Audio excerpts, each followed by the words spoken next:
আসসালামু আলাইকুম রহমতুল্লাহি ওয়া বারাকাতুহু। নামাদুহু নুসাল্লি আলা রাসূলিহিল কারীম, আম্মা বাদ। সমস্ত প্রশংসা মহান রাব্বুল আলামিনের জন্য, সাইয়্যিদুল মুরসালিন খাতামুন নবিয়্যিন রাহমাতুল লিল আলামিন। আউযু বিল্লাহি মিনাশ শাইতানির রাজিম।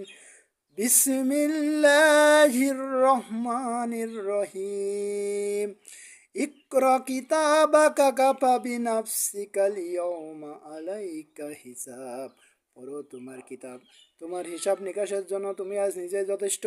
সূরা বানী ইসরাইল 17 নম্বর সূরা 14 নম্বর আয়াত।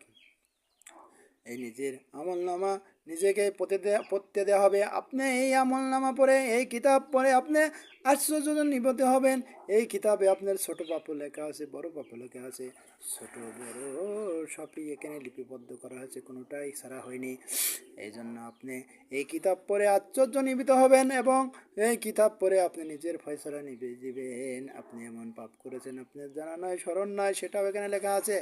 আপনি ভালো কাজ করেছেন, আপনার স্মরণ নয়, জানা নয়, সেটা এখানে লেখা আছে।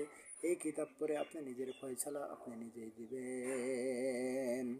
তাহলে নিজের ফয়সালা যখন নিজেকেই দিতে হবে কিয়ামতের ময়দানে, তাহলে অবশ্যই আমার আপনাকে ভালো আমল করতে হবে, নেক আমল করতে হবে, আমলে সালে করতে হবে এবং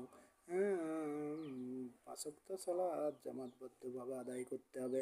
জামাতবদ্ধ জীবন হচ্ছে রহমত, আর বিচ্ছিন্ন জীবন হচ্ছে আযাব। নোমান বিন বাশির রাদিয়াল্লাহু তাআলা আনহু কলা রাসূলুল্লাহ সাল্লাল্লাহু আলাইহি সাল্লাম, আল জামাতু আল রহমাতুন আল ফুরকাতু আযাব। জামাতবদ্ধ জীবন হচ্ছে রহমত, আর বিচ্ছিন্ন জীবন হচ্ছে আযাব। মুসনাদে আহমদ 18,472 হাদিস নাম্বার। এই জন্য আমার আপনাকে জামাতবদ্ধভাবে জীবনযাপন করতে হবে। আপনি যদি জামাতবদ্ধ জীবনের উপর রহমত থাকে, আল্লাহর হাত থাকে, আপনি যদি একা কোনো কাজ করেন তাহলে আপনি একা ভালো কাজের দাওয়াত দিতে পারবেন। কিন্তু শিরক বিদআত দূর করতে হলে আপনাকে জামাতবদ্ধভাবে থাকতে হবে। আপনার জামাতবদ্ধ ছাড়া শিরক বিদআত খারাপ কাজ সমাজ থেকে দূর করা আপনার পক্ষে সম্ভব নয়। এই জন্য আমার আপনাকে অবশ্যই জামাতবদ্ধ জীবনযাপন করতে হবে। জামাতবদ্ধ জীবন হচ্ছে রহমত, আর বিচ্ছিন্ন জীবন হচ্ছে আযাব।